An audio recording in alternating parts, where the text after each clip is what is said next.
Hello and welcome to our Hybrid Pioneers series. Tonight we have with us Alistair Driscoll. He is a project manager for an international security company, delivering talks and presentations to senior managers globally. Alistair joined Toastmasters International to enhance his presentational skills and quickly discovered that the organization was more than this. Toastmasters has helped him with improving leadership, communication, and management skills. He has been a member of Voice of Wales Speakers Club since 2018. He is also a member at Why Not Speakers, both clubs in Wales. He was a VPE, Vice President Education, in 2019-2020. He was a president last year, and under his presidentship, his club achieved a President Distinguished Club Award, 10 of 10 goals. They also achieved Founders Ribbon for supporting Why Not Speakers. Alistair completed his visionary communication pathway and was awarded a Triple Crown last year. Currently, he is an assistant area director for J10. But next year, he thinks to stand for area director role. He is working towards his Distinguished Toastmaster Award. Outside of Toastmasters, he likes spending time with his family, walking his dog. He likes weight training, personal development, and he loves tech. Welcome, Alistair. Thank you, Marta. It's great to be here. It's wonderful. And my colleague, Mo, who is president of the Hybrid Committee, he will ask you the first question. Welcome, Mo. Thank you very much, Marta, and welcome again, Alistair. I have the privilege of asking the first question. And I suppose the best place to start is, how did you go about the process of embarking on hybrid meetings and why?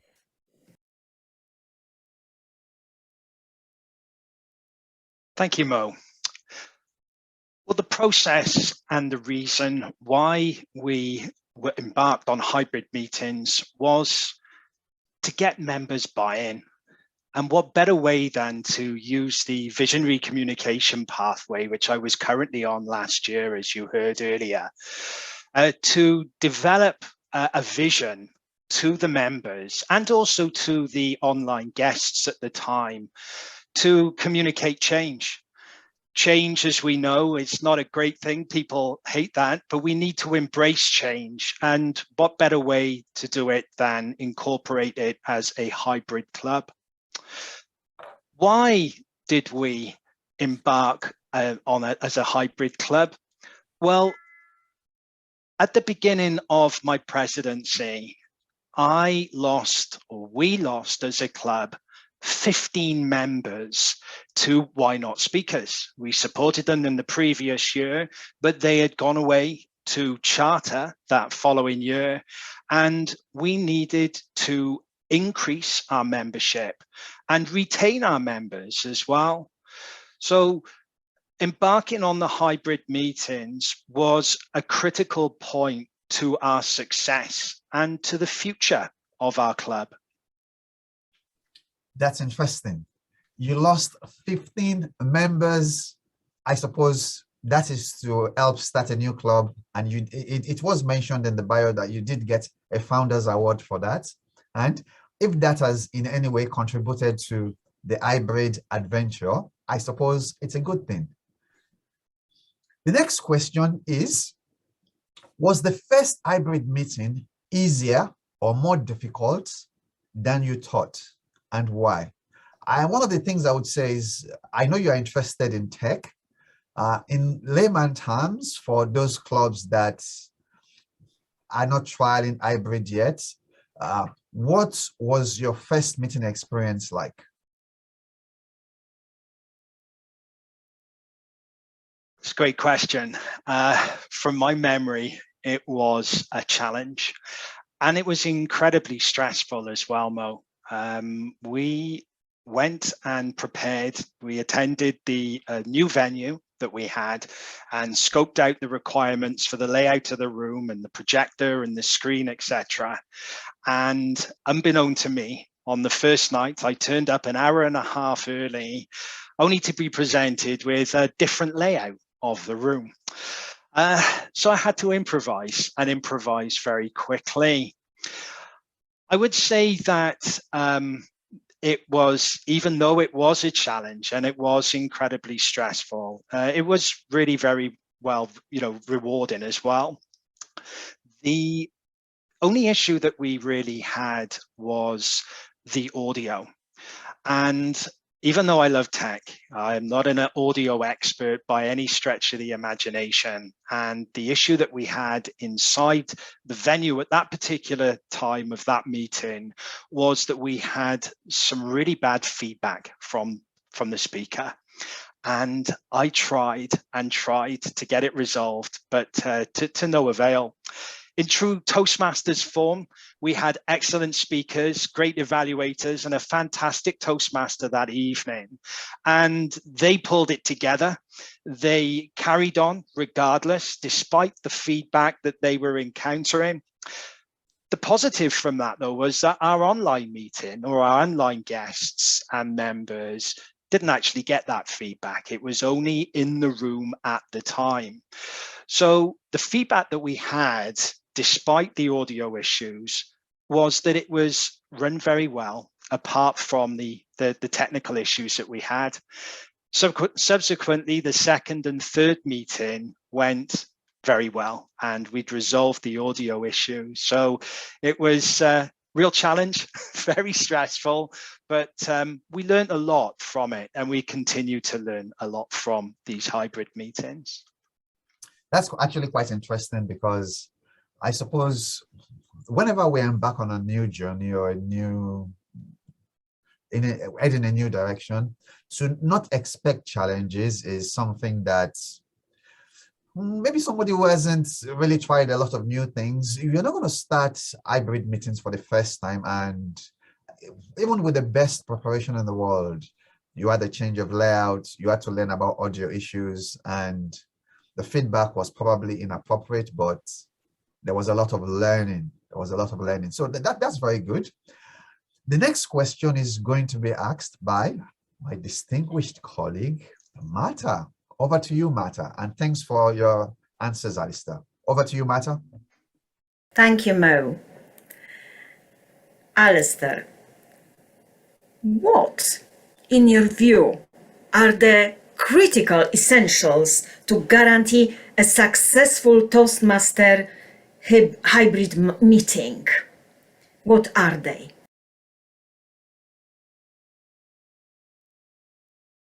That's a great question, Marta. So the essentials to guarantee a successful Toastmasters hybrid meeting, we came up with a 6-point plan. The first being the venue. And we were lucky enough to find a venue not too far away from the existing venue that we had, which provided us with full conference facilities. That meant that there were projectors, there was a speaker, we had a choice of different screens that we could put into different places within the room so that the face-to-face audience could see the guests and the guests can see the audience. And also, very importantly, a stable internet connection. The second point for success was the equipment. whilst we were going through lockdown, we didn't have the costs of paying for different venues or for the venue. The money that we saved from there, we invested into probably the most critical piece of equipment that we needed for a hybrid club, or two pieces of equipment, which is the Rode microphone, which was a wireless microphone, and a wide-angled webcam that you can actually see me on right now. In addition to that, we had some tripod stands and a microphone stand that some of the members had actually donated. The third point for the plan for success was the preparation and practice.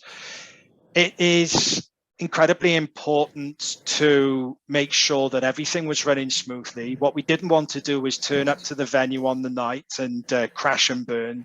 So we had a couple of test runs within the hotel. It went very smoothly, took a bit of time to set up and get my head around the equipment, etc. But and also we tested the Wi-Fi connectivity on there, which was very good. So various run-throughs. The fourth point was teamwork and good communication. We found that after a couple of our hybrid meetings, there were a couple of little sort of issues around things like voting online, for example, that needed to be sort of coordinated, and also being able to have the facility for two timers. We have the lights in the back, which we wanted to use, and we would have somebody jumping on the back, just operating those lights, the green, amber, and red, to let the people in the venue actually see when their time was up or when it was due. And we also had online a timer as well. The fifth point was the setup and configuration. The one thing that has really struck home with us as a club is that it's not just down to one person. So therefore, it is imperative that we have an idiot's guide, a step-by-step guide of how to set up the equipment, how to configure it. We produced a floor layout plan of the actual meeting room so that each and every member can see that and they know where things are. And the last point, the sixth point to success, was keep it simple. I started off with lots of equipment, 2 sets of laptops, double webcams, iPods, iPhones, you name it, it was all in there. And one of the things that we realized quite quickly is that less is more.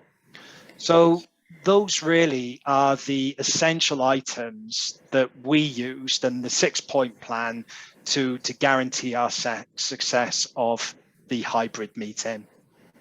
Thank you, Alistair. It seems that you have that thought process really meticulous, and using all those critical points, you have achieved what you have achieved. So that's, I also love that you started from the team work, and that you ensured that both audiences can see, for example, the timer, and then that you sorted the online voting and so on. So these all are such crucial points in getting the hybrid meeting, turning it into success.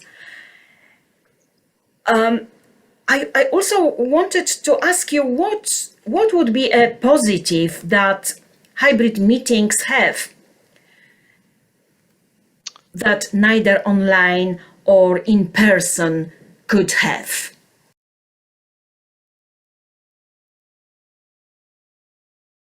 So the first positive for a hybrid meeting is flexibility. And from our point of view, it allows our members to be able to either join us online or face-to-face. We all have busy working lives, and you may find at the last minute, for whatever reason, that you can't attend the meeting face to face.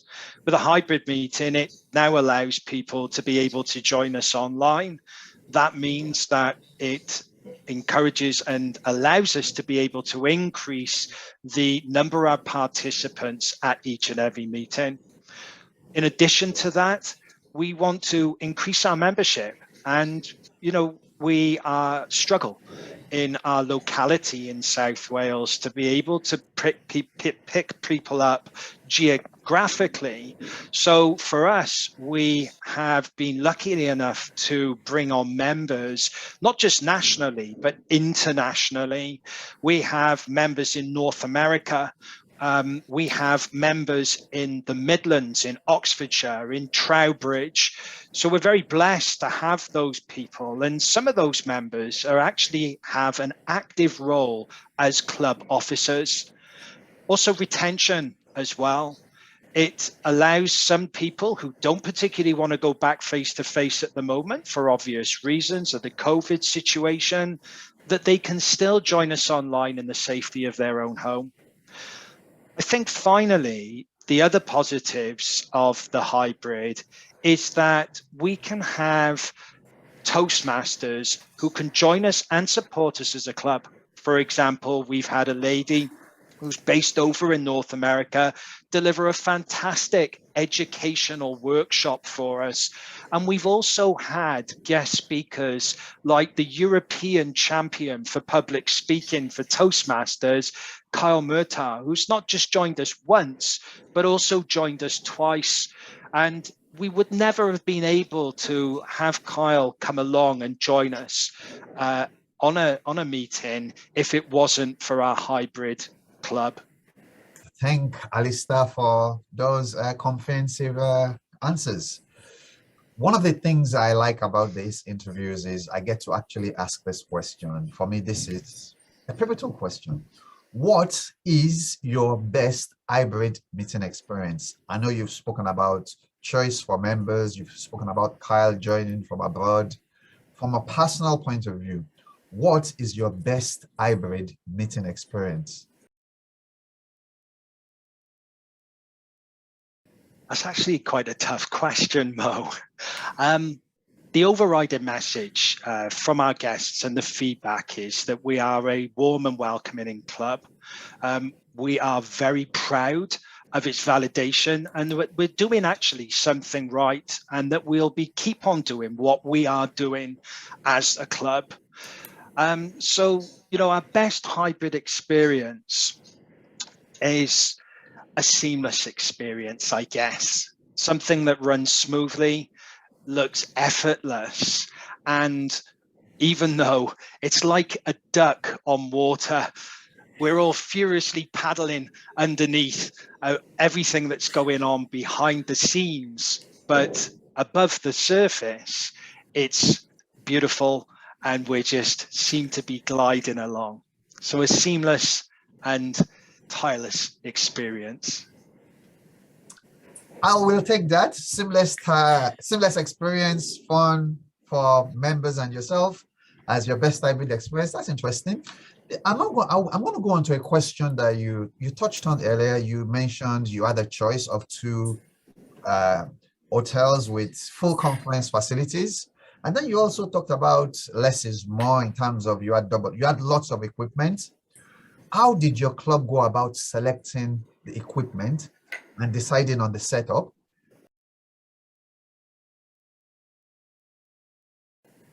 So like anything, we put some research in. The first obvious place to find out the answers to the questions to become a hybrid club was the Toastmasters website. On there were various documents, videos, how-to guides that I just really downloaded and took the time to absorb, if you like, and try to get a better understanding of the pitfalls and the situation behind the actual equipment. From there was a PowerPoint presentation, if I remember rightly, and it had actually scoped out some of the equipment that we or that was recommended. Like I mentioned previously, we invested in the wireless microphone, which was incredibly good, fantastic quality, a really good wide-angled webcam, some various stands. We tried to keep things simple. We're only a small club, and therefore we don't have a huge amount of money, disposable income. So we just needed to get the critical things. I also spent a little bit of time visiting different clubs, in particular two that I thought was very, very good and wanted to give them some recognition was Whitney Speakers, Mary Robson, I think we all know as the president of Whitney, and Ben, who is her tech guru at Whitney. I spent and joined them online.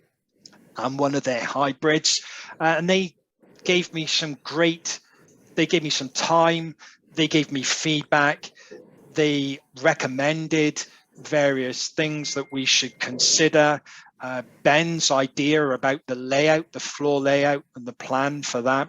I also attended Worcester Speakers as well, and once again, they were at a very early stage of their hybrid, but from what I hear, they have a very polished meeting now. So, and then sort of last but not least, this gentleman, which I was very pleased to see, appeared on the Toastmasters website just recently, is a gentleman called Marcus Sipala. I hope I pronounced his surname correctly. Marcus is a speaker. He's an event host, and he's a stand-up comedian. But most importantly, he's one of us. He's a Toastmaster. And Marcus has created some top content. You can find him on YouTube. You'll find him on Facebook. I reached out to him personally and connected with him. He has provided documentation, step-by-step guides, how-to videos. He reviews different equipment and so on. And really, those are the three areas that we spent some time reviewing in order to be able to decide on what we needed as a club in order to set up. All that said, at the end, we tried to just keep it very simple. We've not spent hundreds and hundreds of pounds. We're lucky, like I said, that we have full conference facilities whereby projectors, stands, and speakers are provided for us, so we didn't need to buy a sound bar, etc. So those are the three areas really, Mo, that we looked at as far as setup was concerned. Thank you very much, and I like that you talked about Ben and Mary. They have contributed greatly to D91 in terms of pioneering hybrid. Marcus on YouTube, I have actually seen a lot of his content, which is quite good. So those are two good recommendations, and maybe people should go and visit Whitney as well. The one thing I would say now is the next two questions are going to be by Marta. Over to you, Marta. Thank you, Mo. Alistair, I am curious, what transferable skills do you think our members can develop by running hybrid meetings? Thank you, Marta. I think this falls into the rule of three with Toastmasters. The first being speaking. New speaking skills, two different audiences. We have face-to-face and we also have online. And the transferable skills that we have now as a hybrid is that we have to encounter the both. We have to consider the both. We have to engage the webcam and speak to the camera, but we also need to look around and engage with our audience. So certainly the transferable skills, you can see it with the members, the speakers, the evaluators. We're becoming more relaxed. We're becoming more comfortable in front of the camera, and we stand and we present and we talk and we deliver our speeches. And there are different factors to take into consideration. The second point is the technological skills that we are picking up. The ability to improve our communication. Certainly from our point of view as tech masters, Zoom masters and things like that, we need to be on our A game when we start. The roles that we have, that we incorporate, the Toastmaster needs to be on point when he starts. The table topics master, when they join the meeting, have a real issue, because not only have they got to ask the people online, but they also have to ask people face to face, and all depending on where you are, whether you're online or face to face, that can become a bit of an issue as well. So the technological skills of just trying to juggle those things, and hopefully we all work together as a team. And then last but not least, the educational skills. From a Toastmasters point of view, we all do the Pathways program, the educational program, and it allows us, if we're savvy, to complete projects in line with our path.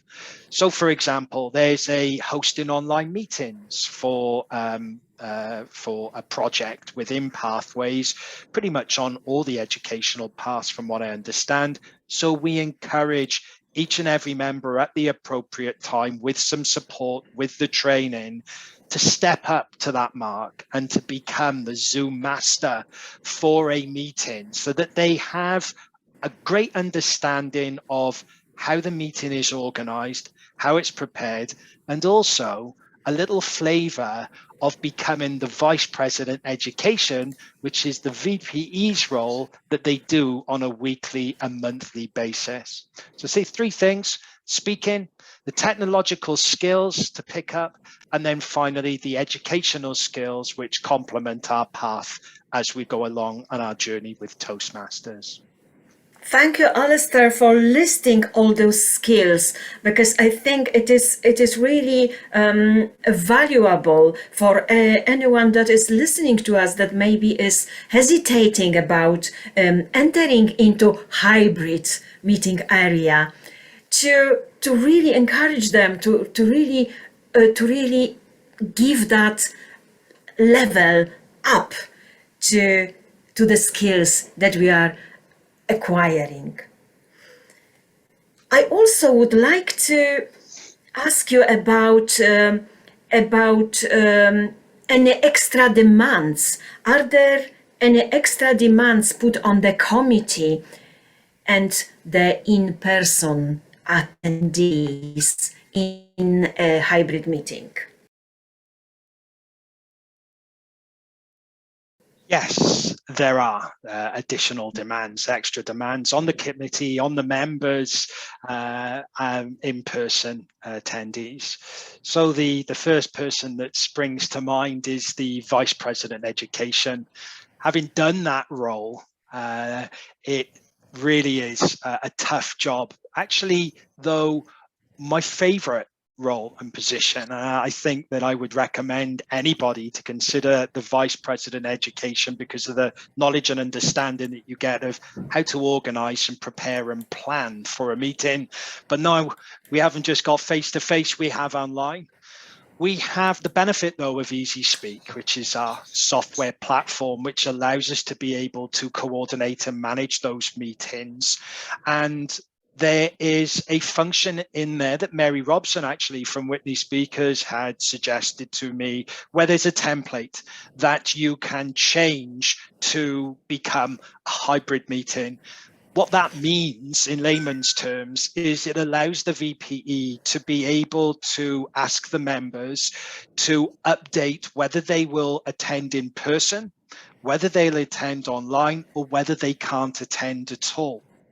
So the VPE has a lot of things to do, a lot of plates to spin. So that, but the Easy Speak platform does support that. The committee members, really, they need to turn up earlier. And that's one of the things that we certainly did as we started to come along. So because there's a lot of equipment that needs to be set up, those committee members need to turn up earlier and they need us to help to set up. So we're like busy ants running around and people setting things up and doing things. And we're scoping that out as we move along.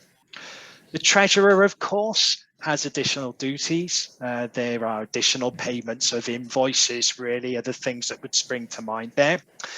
And then last but not least, the sergeant at arms. Initially, we had somebody who couldn't come back to face and was our sergeant at arms while we were doing online meetings. And we suddenly realized that you need a sergeant at arms to be able to come along and help set up the room, coordinate things, position things. And the sergeant at arms works hand in hand with the tech master of that evening. That sounds a lot, but all in all, they're not huge issues. And if you do work cohesively as a team together, these roles and tasks should be taken on board, but they're not massive issues by any stretch of the imagination. Thank you for that. This is really, really helpful in a way, you know. I was just smiling when you were talking about vice president education roles, as I am a vice president education this year myself. So this ring really, really close to my heart. I would like Mo to ask you a final set of questions. Over to you, Mo. Thank you very much, Marta. I must admit, I haven't fulfilled the role of VPE yet.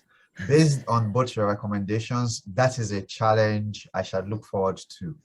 Is it actually a challenge or an opportunity to learn and to grow? The next question for you, Alistair, is what do you see as the challenges going forward? The challenge is the coordination of the roles, Mo. We have Zoom Master. We now have a Tech Master. We end up having in a hybrid meeting 2 timekeepers, for example, as I mentioned previously. And those take careful planning, and we need to make sure that we allocate those roles at an early stage to give people the opportunity to be able to do their best. So the coordination of roles is certainly a challenge going forward. As I said, we're not a huge club, and sometimes it's difficult to fulfill some of the roles and all of the roles, and therefore we have to sacrifice things. So you have to be quite flexible, really, in our approach with regard to the challenge. The next challenge, I guess, or the second challenge, is to increase the membership. A hybrid, in my opinion, is critical for that. It doesn't just give us a geographical area now that we can focus on, but it also gives us the opportunity to spread our wings, convey the message, and encourage fellow other Toastmasters, but more importantly, new people, new guests to come along and join us. And the great thing is, and the perfect opportunity is they don't have to just be in Wales. They can be anywhere in the world. So those are the challenges and also the opportunities that we face today. Thank you very much. I like the idea of Toastmasters beyond borders, or giving you wings. People can join from anywhere, and it's an opportunity to grow. The question now is, what is the best possible outlook you would predict or expect from Toastmasters hybrid meetings, not just for your club, maybe also for your area? What do we predict and expect a Toastmasters hybrid meeting? Well, first and foremost, I think we pride ourselves on being one of the very best clubs in the district. And we really want to try and attract new people across the globe to come and join us, either locally or internationally or nationally. So, you know, the best possible outlook for us is to work together in our area. We've done a campaign just recently called Say It Louder, which we were very proud of. And that was joining forces with the 3 other clubs, Cardiff Toastmasters, Valleys and Vale, Why Not Speakers, and of course, Voice of Wales, whereby we promoted our club or our clubs in the area as one. And that has really taken off. We've had some great feedback, and we've also successfully secured some new members from it as well. Thank you very much, Alistair. I have enjoyed spending this time with you. Thanks for volunteering your time to come and be interviewed as part of the D91 Hybrid Pioneers. Thanks also to Marta for your contribution to this interview. Before I close this meeting, any last words from you, Marta?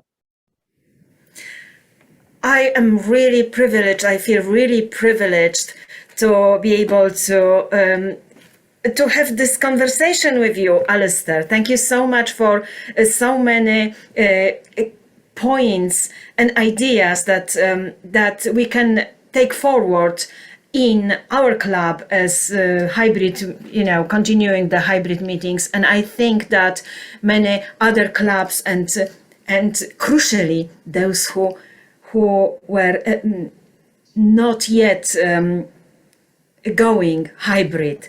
So I think it was plenty of ideas in what you have shared with us. So thank you for this, Alistair. Thank you, Marta, and thank you, Mo, as well. You are most welcome. And I suppose something a little bit different to close out this interview. This is a Hybrid Pioneers interview. I will borrow a quote from a gentleman called T.S. Eliot. I suppose pioneers and exploration is about similar. And he says, we shall not cease from exploration. And the end of all our exploring will be to arrive where we started and to know the place for the first time. Thank you very much. Watch this, and there's a collection of hybrid pioneer interviews on the D91 YouTube website. Until next time, thank you very much.